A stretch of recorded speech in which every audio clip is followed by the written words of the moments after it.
Hello, everyone. I'm Ainabat, Executive Director of Progress Foundation. Thank you for joining us today. Today, we're going to talk about climate change in Turkmenistan. The government of Turkmenistan shows no effort to address climate change. Turkmenistan joined the Global Methane Pledge at COP28 in 2023. Turkmenistan is party to the Aarhus Convention, which focuses on environmental information and public participation. This active signing up at the international level doesn't materialize into anything tangible due to states' poor institutional capacity. There is no data, no national policy and strategy, no public communication and education. When climate change is rarely mentioned by the government, it is for mostly for outside audiences. The government has not demonstrated any genuine effort to cut emissions or develop renewable energy, considering that the country has significant solar energy potential. The country continues to invest heavily in natural gas extraction and production, which are major contributors to global warming. From what I see, based on my observations, Turkmenistan is in silent polycrisis. What we see is depopulation fueled by autocratic governance and impact of climate change. What we know is that Turkmen dream is about how to leave the country or to make sure that your children leave the country to never come back. Искусственное озеро Алтын-Асыр, которое Туркменистан построил на северо-западе страны. Смысл этого проекта в том, чтобы, это по словам туркменских специалистов, чтобы все коллекторно-дренажные воды собрать туда и, соответственно, снизить их уровень на сельскохозяйственных землях, что должно, в идее, повысить плодородность земель и, соответственно, больше получать урожая. Идея этого озера, я сейчас попробую вытащить картинку. Идея этого озера возникла еще при Туркменбаши, и ее стоимость была оценена тогда на 6 миллиардов долларов. Потом, правда, через некоторое время сумма довелась до 7,5 миллиардов. Но как бы то ни было, ее начали строить уже при нынешнем президенте, при первом Бердымухамедове. Я здесь показываю просто проект, А, какой должен быть, вот эта часть ви- черно-белая, и то, что на самом деле получилось. В Не видно, 2010 да? году Видно всем? Окей. нет, не видно. Давайте так. Нет, не видно. Давайте Нет, не я. видно. Мгм. А сейчас? Сейчас Мгм. видно. Спасибо. Спасибо. Черно-белый – это проект, то есть как должно было выглядеть на самом деле, а вот цветная – это фотография с Google, как она на самом деле сейчас выглядит. Несмотря на то, что уже 15 лет, как было заявлено, что вода уже в озеро поступила и заполнилась. То есть вы видите, что на самом деле река, канал, который был прокопан, он почти 400 километров, он просто закопался и превратился в ряд мелких-мелких озер, а до самого большого озера вода не дошла. То есть это понятно, что в песке, конечно, твердые русла копать, чтобы они долгосрочно служили, это идея фикс была. Но деньги были потрачены, на самом деле, сколько нас неизвестно. И я просто к чему этот пример привел, потому что нынешние туркменские власти, что бы они ни делали, когда они решают проблему, например, здравоохранения, они считают, что если построить одну большую больницу и покрыть ее мрамором, то как бы проблема здравоохранения на этом решается. Или если образование, такую же школу построить из мрамора, и, соответственно, образование, система, все проблемы решены. Кстати, слово «проблема» в Туркменистане запрещено, если кто не знает.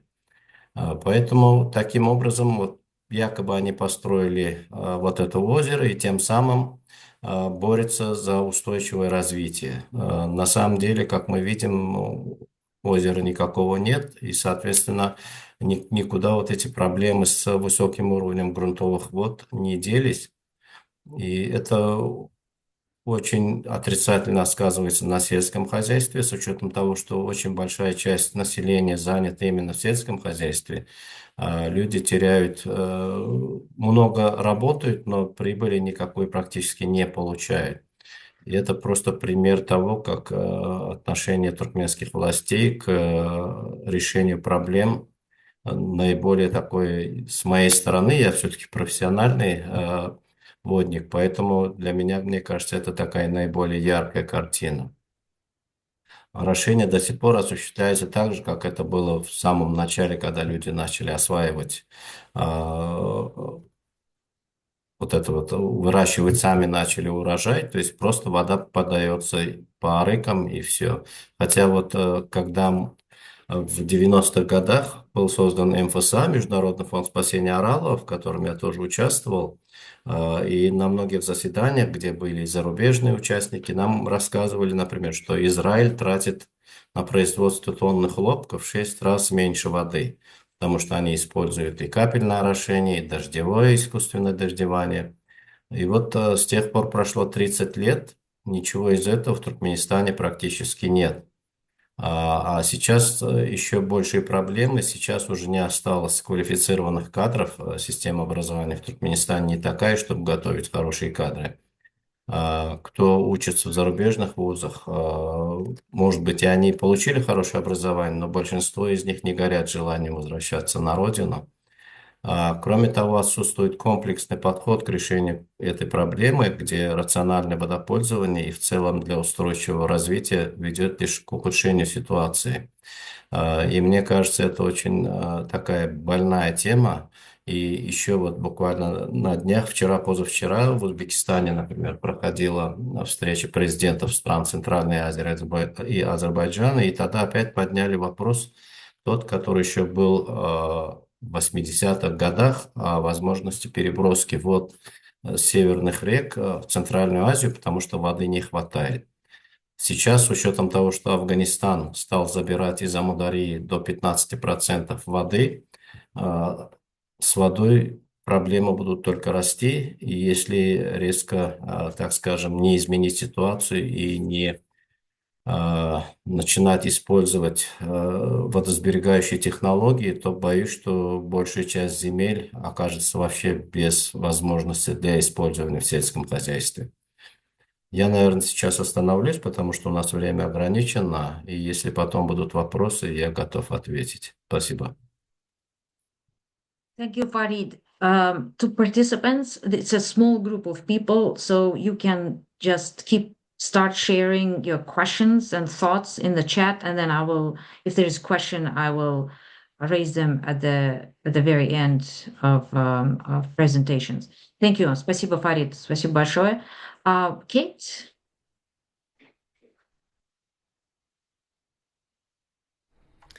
Thank you so much, Ainabat, and thank you all for being here. It's an honor to be on this panel with Farid and Rasul, and also just really happy to have the opportunity to talk about this really important topic. I'm here to talk on that topic that edges on what Ainabat was sort of joking about at the beginning of the presentation about fossil fuels. So I'm going to talk a little bit about the impact on climate of emissions from oil and gas facilities inside Turkmenistan. But before I get into kind of the numbers and the statistics, I want to step back for a minute and just explain a little bit around that, why we're doing that. So Crude Accountability has been working in Turkmenistan, in Central Asia, and also in Azerbaijan for the last several years, looking at emissions from fossil fuel sites, and including, of course, in Turkmenistan. And not surprisingly, probably to this audience, Turkmenistan is really the most difficult place to find data or to find to be able to verify data that we do find. And I'll get into that a little bit later on in my comments. And we focused on two specific sites inside the country that we've selected for a variety of environmental and social reasons. One of them is an oil facility, the other is a natural gas facility. One is in the eastern part of the country, one is in the western part of the country. One is operated by Western companies primarily, together, of course, with the Turkmen government, and the other one has a major amount of Chinese investment in it. But before getting down into the kind of the nitty gritty there, I want to just provide a few statistics to kind of place all of this. So you probably are aware, but Turkmenistan has the fourth largest natural gas reserves in the world. So even though the oil coming out of Turkmenistan is relatively minor, Turkmenistan is a powerhouse when it comes to natural gas. Turkmenistan's own energy mix, and this is really critical when we start talking about climate change, is 100% reliant on fossil fuels. So according to the International Energy Association, 84.5% of Turkmenistan's energy supply, and these are 2023 statistics, come from natural gas, and 15.5% come from oil. So when we talk about energy inside the country, 100% is coming from fossil fuels. And over the past decade, energy from oil has stayed relatively steady, while natural gas production has been increasing steadily. There was a small dip during the COVID pandemic, but it's on its way back up again. And energy exports for Turkmenistan are 55% of overall exports and have increased approximately 34% since 2020. So when we talk about energy and we talk about fossil fuels, there is not a decrease happening. There is not a downturn happening. This is on a full throttle upward trajectory.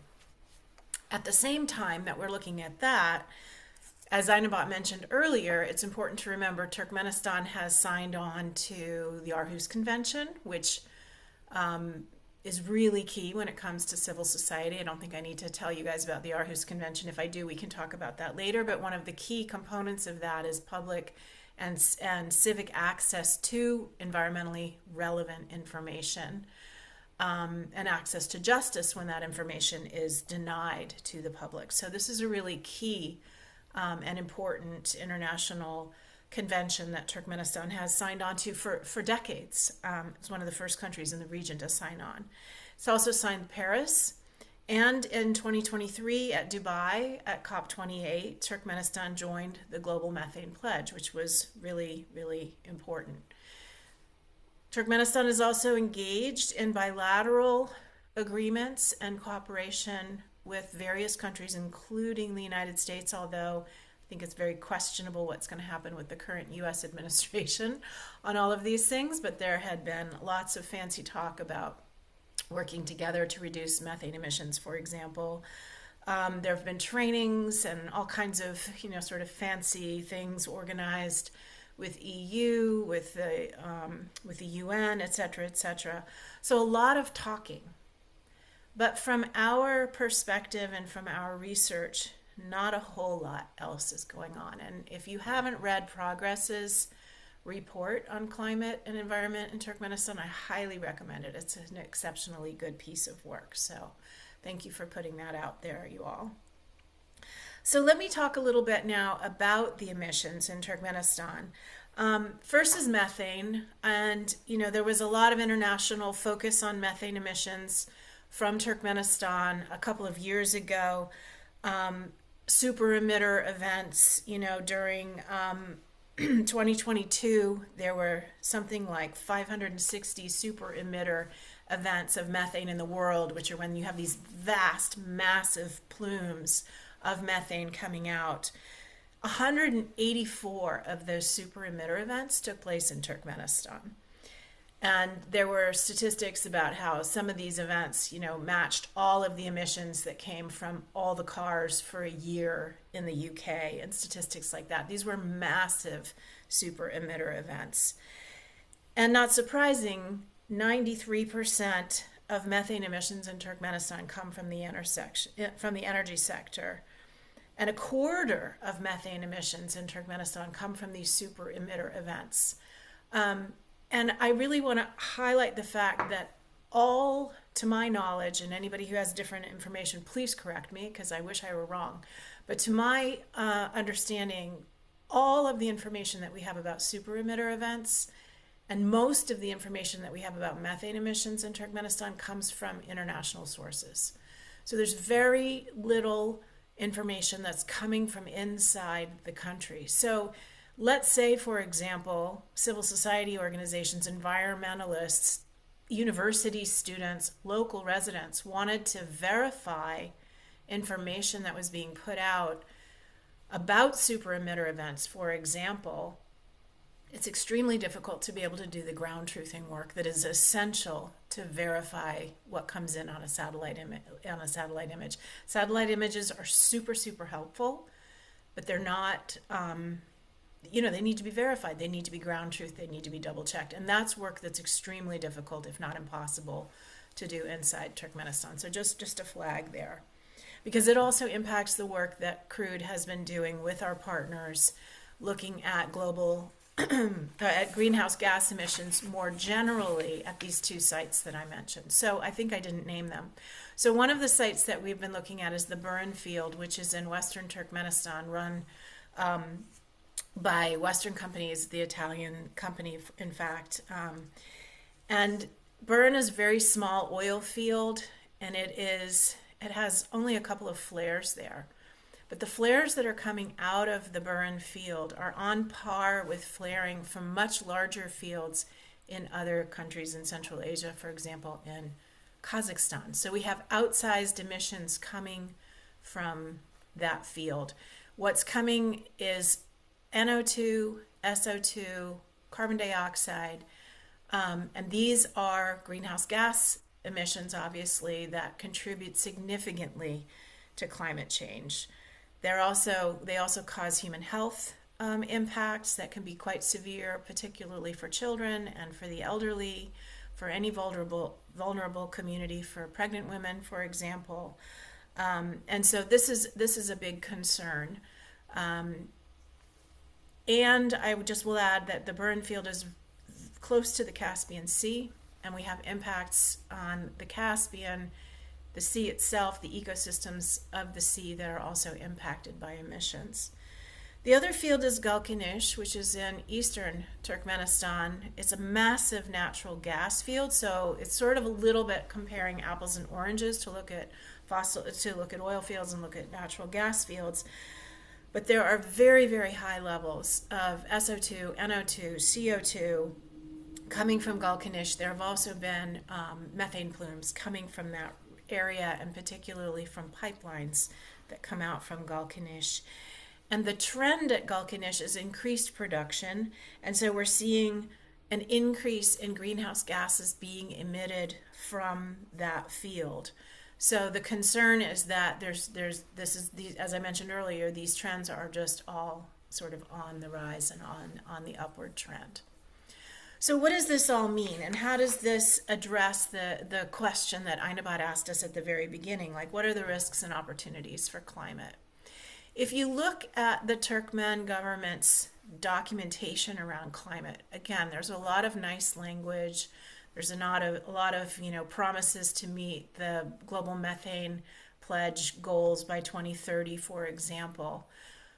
But when you look at actual production and you look at, even in those documents, the trends for energy inside the country, there is no plan, no concrete plan to reduce reliance on fossil fuels.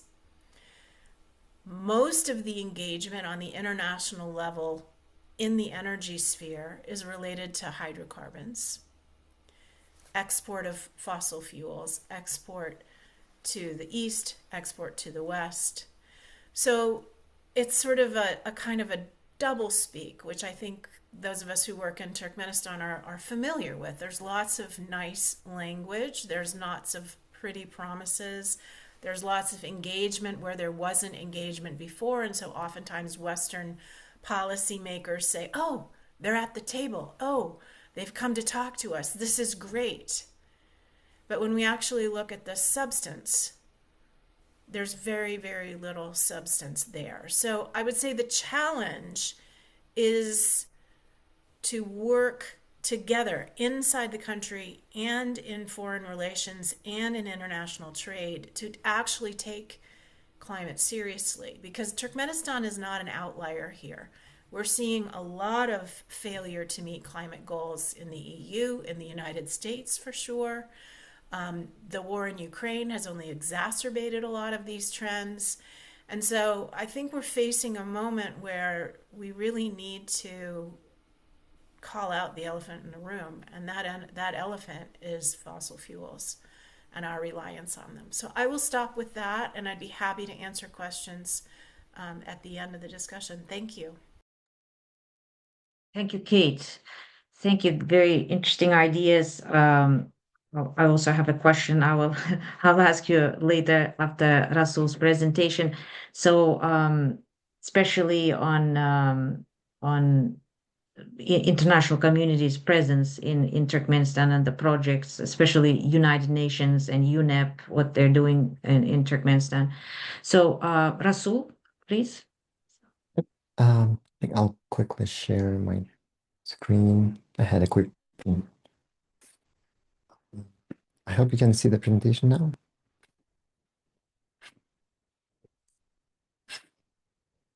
Can you? Yes, yes, we can see it. All right. Okay. So I'll give a brief talk on the energy aspects in Turkmenistan. So my name is Rasul, and I guess Anabat already introduced me, so I'll skip this part. So diving straight right into it, as Kate mentioned already right now, Turkmenistan energy system is entirely reliant on fossil fuels in electricity, in heating, in transport. It's all fossil fuels, right? And also Turkmenistan has practically zero renewable energy capacity today. There is one hydropower, which is tiny in the south of the country, and nobody knows if it actually operates today because it's close to 100 years old. And there are also a few solar and wind power projects that are also quite tiny in the grand scheme of things. And also, already Kate mentioned this, Turkmenistan has very high methane emissions, and in particular, methane emissions per energy output. So yes, there are countries like Russia and the US that emit more in terms of absolute amounts, but when it comes to natural gas production, or let's say per capita or per unit of GDP, Turkmenistan has one of the highest in the world, if not the highest. Also, Turkmenistan has one of the highest fossil fuel subsidies per capita. This was approximated to be roughly $1,000 per person per year. This isn't, of course, an estimate, but this puts Turkmenistan in like top 6 among all countries in the world in terms of subsidies. So think electricity and natural gas and petrol, the gas for cars being super cheap. And also Turkmenistan remains a top country when it comes to energy intensity. And what I mean by that is that it's the amount of energy consumed per unit of GDP in the country. To illustrate that, I have a graph. Here you can see all the countries in the world and how much energy they use per capita, and their GDP per capita on the x-axis. As you can see, the richer the country is, the more energy they use. And where is Turkmenistan in all of this is somewhere right here.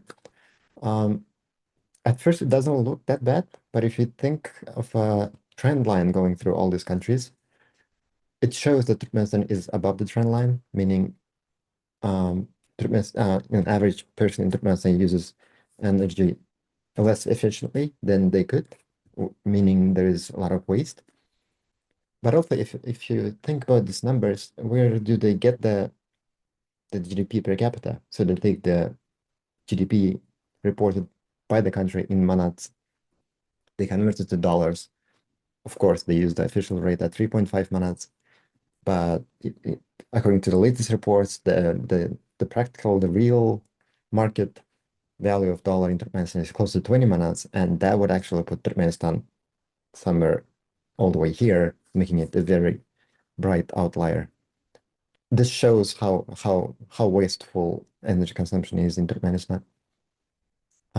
which is linked back to all those subsidies. So people do not have any incentives to cut back on energy consumption, to turn out the lights, to turn out the gas stove, etc.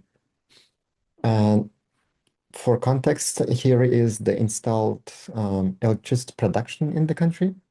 So as Kate mentioned, all of the electricity production in our country is based on natural gas, the fossil gas, and there are over 7,000 megawatts of power plants in Turkmenistan. And if you look at the renewable energy capacity, it's tiny. It's practically a rounding error in Turkmenistan.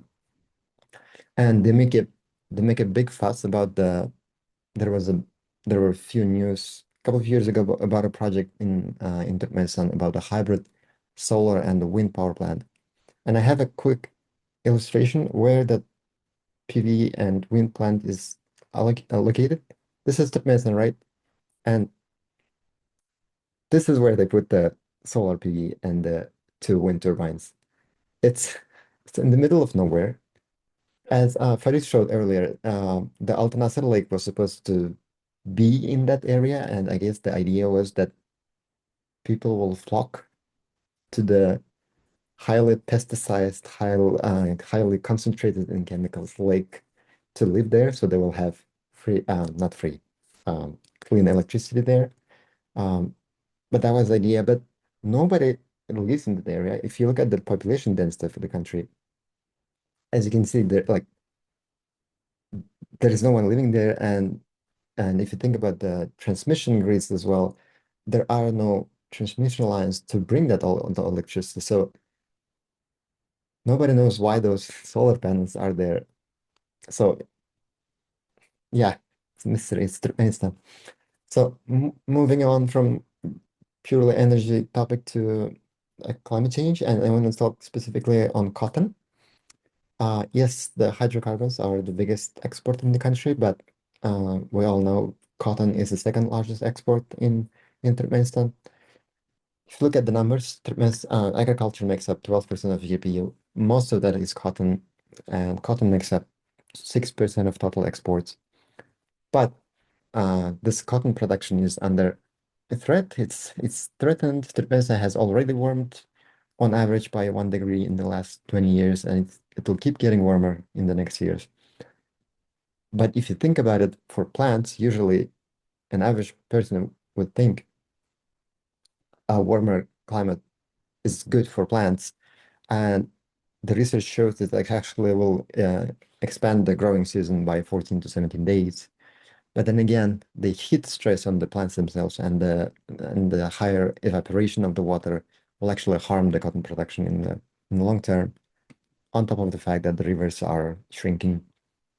And all of this is exacerbated by the way the cotton production is controlled in Turkmenistan. The farms have these quotas, so each farm must produce a certain amount every year. And we all know there are all these reports of people having no choice but to go and pick cotton in the fields. In fact, I remember growing up when I was 6, 7, I had to go with my mom to pick cotton. Back then it was fun. I never realized it was child forced labor. But yeah, it's a personal story there. And also all of this, there is no any incentive to efficiently use resources in Turkmenistan. So they have quotas, they have to use this much water, so they are allocated water as well. So they don't take any actions to save any water. In the context of this cotton, our neighbor Uzbekistan could be a good example, because there are reports that they have practically abolished quotas and forced labor in the last few years, and they have also transitioned their cotton production, cotton exports. Instead of exporting raw cotton, they transform the cotton into yarn in the country, so they add value to it, so they increase the margin of the exports, so helping the local economy.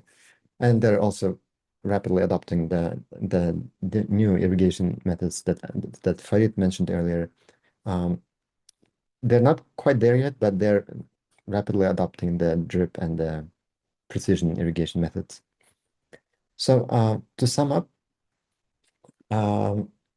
there are some low-hanging fruits in Turkmenistan that would be easy for the government to put in place today. Technically, integrating renewables into the energy system of Turkmenistan would be relatively easy. We have plenty of sunshine. The seasonality of solar profile is not excessive. There is plenty of wind in Turkmenistan. There is plenty of space. And if you think of the engineering side of the energy system, we have all these gas turbines in the country that are so-called quick response. So this kind of turbines can turn on and off in like 15 minutes. So let's say you have no sunshine. These turbines would ensure that everyone has electricity at any point of time in a year. Of course, buying and installing all these panels and wind turbines would be expensive at first, but once they are installed, they generate electricity for free and they pay back within a few years with today's cost assumptions. And by installing all this, getting all this free electricity, we would be saving a lot of natural gas, which we could be selling if you think of it like from purely money-wise. We could be selling this natural gas for export to other nations. Also, it is very important to remove the subsidies that I mentioned earlier. Maybe not overnight, but they need to be cut down gradually. So to introduce market pricing for electricity, for water, for petrol, the thing that the previous president Berdi Mohamedov did back in 2017 when he introduced pricing for electricity and stuff, that was a good first step, but it's still too cheap. Makes practically no difference for an average person. Those prices need to be slowly and steadily removed. The subsidies must be removed. Of course, irrigation, Farid already talked about. And I have a quick fact. We can find more about this in one of the articles I published with Progress. It's that if we took all the money invested in Al Nasser Lake, and Farid mentioned values around $6 to $7 billion. Instead, if we took that money and put into irrigation, it would save much more water than that project. And also, as I mentioned in the case of Uzbekistan, this would be really helpful for the economy currently in Turkmenistan and for the jobs to transition the economy to more high value-added products instead of exporting the raw cotton or natural gas. Like, for example, the cotton yarn or textiles or the natural gas could be transformed into ammonia, fertilizers, or petrochemicals like plastics. That's all I have today. And yeah, I'll be ready to answer questions. Thank you, Rasul. Very interesting information. I also want to share that you can find Rasul's research at his university on Turkmenistan on the potential of solar energy on our website. I mean, it's published in the academic journal, and he provided summary for our website. So I don't see any questions. I just want to remind you, if you have any thoughts or questions from participants, from our audience, maybe just to start, like, so we've got details and we have vision at Progress. We are monitoring situation at Crude Accountability. Farid keeps sharing the news, local news. It's very important to note that when natural disasters happen in Turkmenistan, hurricanes, sandstorms, they don't get reported in the media. So to our surprise, we we get to know them first, being outside, than the people inside the country. So there is a huge disconnect.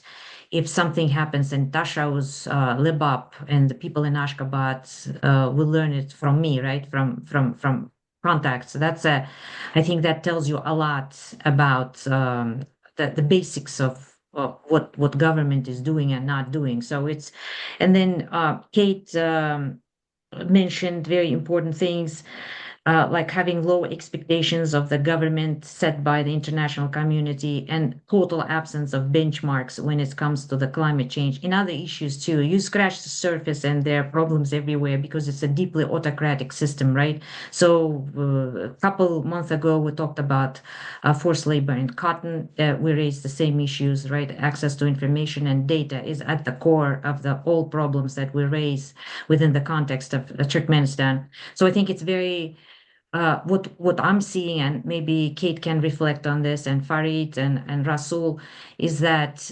when international community gets involved, like for example during the ambassadorship of Kerry, right, on methane, we would try to get news from the stakeholder, meaning from the United States, and it's very important that some kind of hope shared that we can get a meaning out of it, right? And unfortunately it's not happening. So what I'm trying to say is that we would like to see more from the engaging parties, the United Nations or United States as much as possible in the current environment, but the EU in their engagements to share more information with the public. And of course, this is all happening in the context of double speak, double think, and cognitive dissonance. Like, I don't want to pathologize here, but this is autocracy, right? So this behind the closed doors conversation with the government is not really helping anyone, especially independent civil society. So, and we've got a question.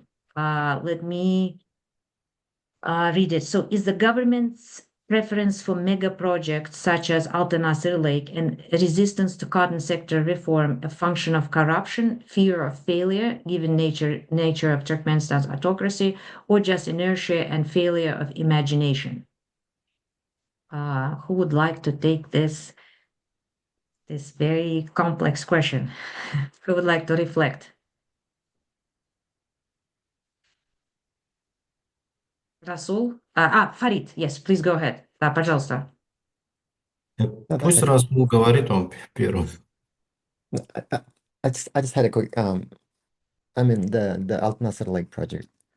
It reeks of corruption. It sounds like a perfect project where you could hide a lot of costs, where you could dump a lot of money to bucket, and with no clear, I don't know, not very clear purpose.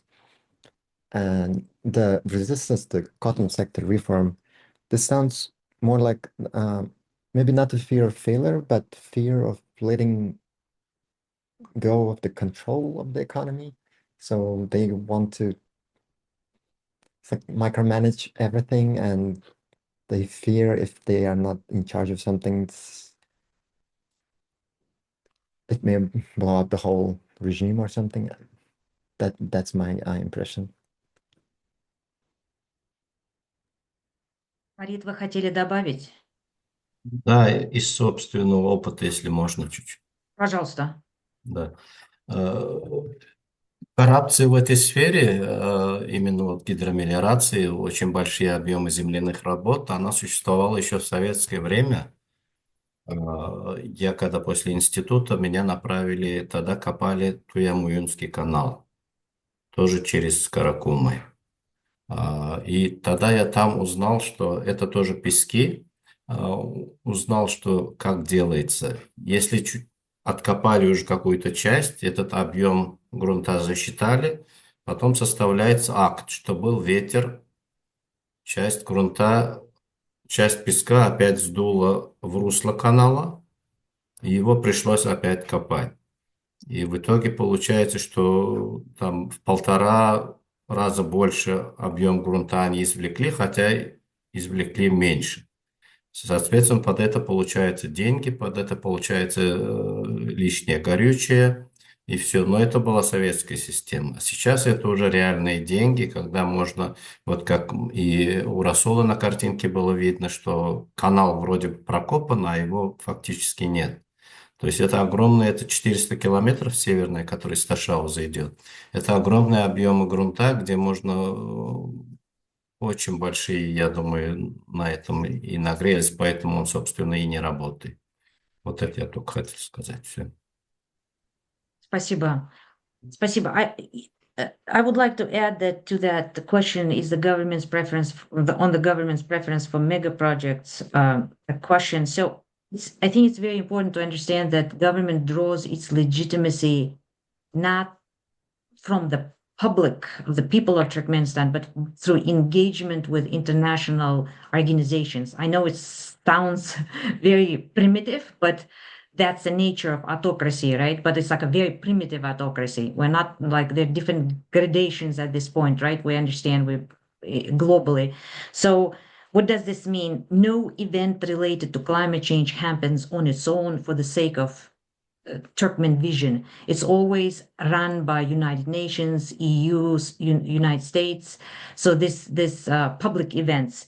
So I think going to that question, what I'm seeing is that public officials tasked to work on climate change, as Farid mentioned, they have a hard time recruiting people. I'm not even sure that they are recruiting, but it's deep incompetence, deep levels of incompetence. It doesn't matter. It can be gender equality issues when you see the government delegation speaking at the UN events, a review of the country, at the review of the country, or it's the same with the climate change. You very rarely somebody from the ministry makes any statements, but it will be something like we see gas as a natural transition, just like a generic type of things. But you can see that there is it is incompetency that's kind of at institutional level.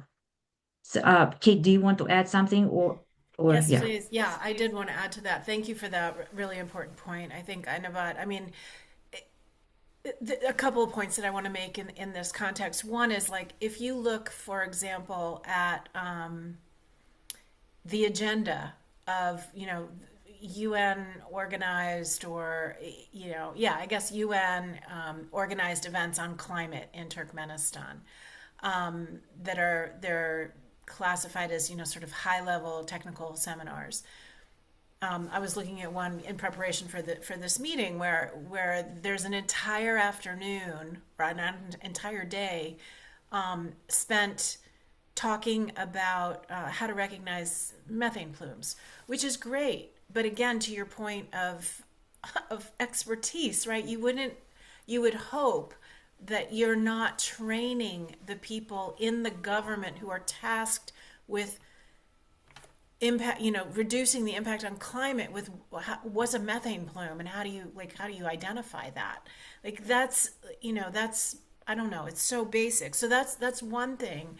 And then from there you go and you look at the plan, and the plan is how we're going to fulfill our methane pledge obligations. We're going to hold seminars on improving diagnostics around methane. That's not reducing methane. That's learning to understand. It's just so behind the eight ball that if it weren't so drastic and so tragic and so urgent for the planet, it would be laughable. But it isn't, because this is the lives of real people. And I think the second point that I wanted to make in the context of the international community that I think is problematic in the climate change community, when we start talking about climate justice and we start talking about authoritarianism, is there's this, I think, disconnect sometimes between getting the numbers down and the urgency of 1.5, right? Like getting to the numbers. We'll talk about authoritarianism and autocracy and lack of civic space later. We'll deal with that later. What we need to do now is get the numbers down, which fails to recognize that without the participation of civil society, without the participation of the communities that are most impacted by, without the participation of the population, you're never going to get there. This is not solely a technocratic solution.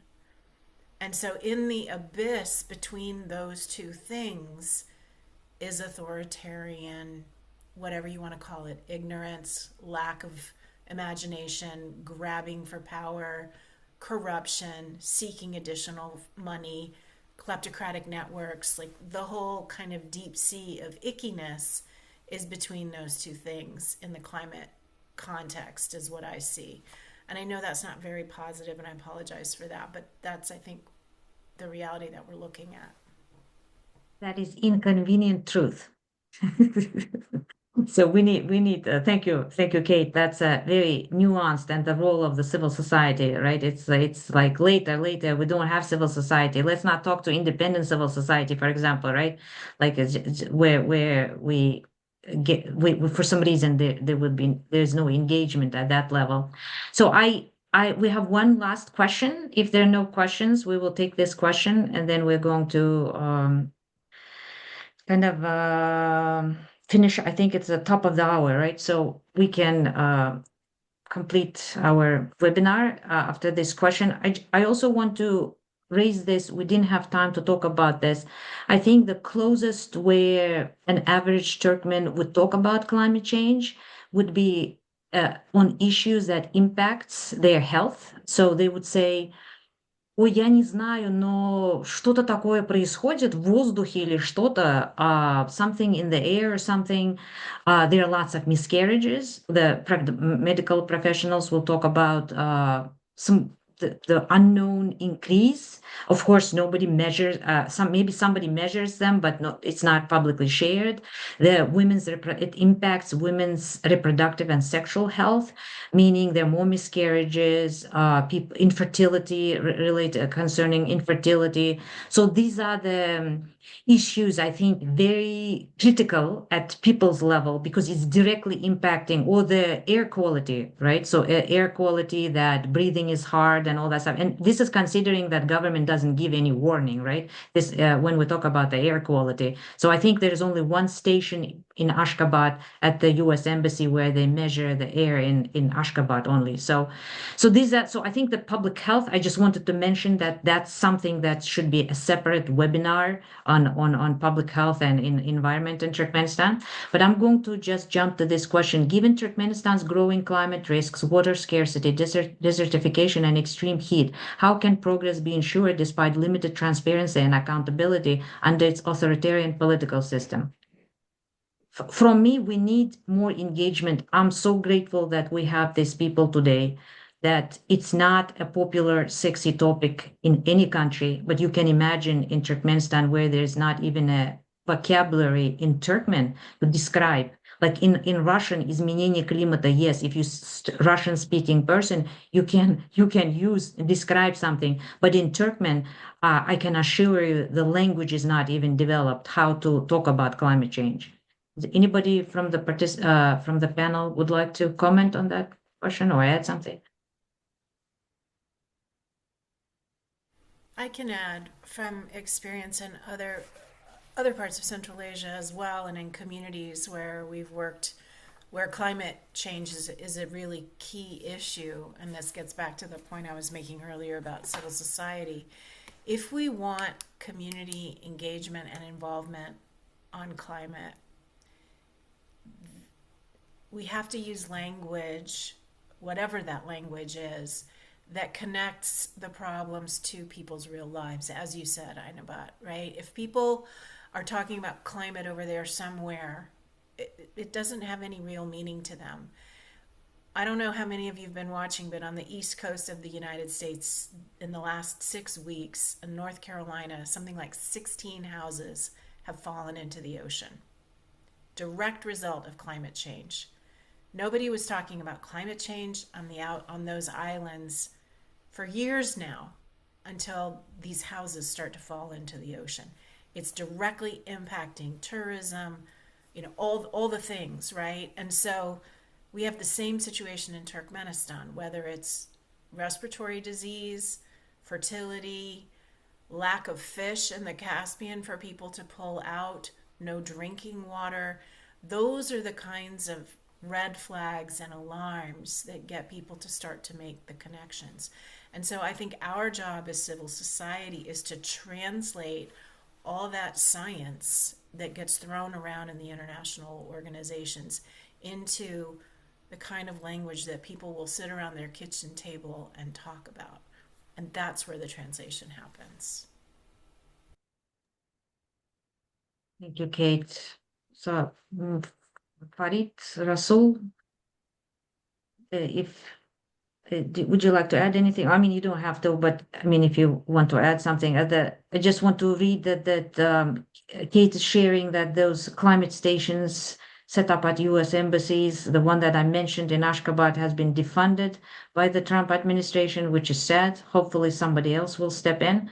So that's something very legitimate, and do it in other vilayats, in other provinces too, not just Ashgabat.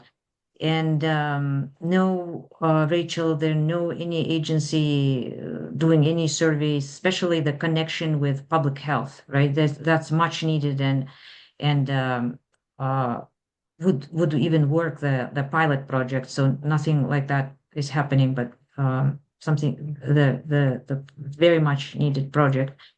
Is there, Kate and Farid and Rasul, would you like to share your final thoughts on final appeal to the world on climate?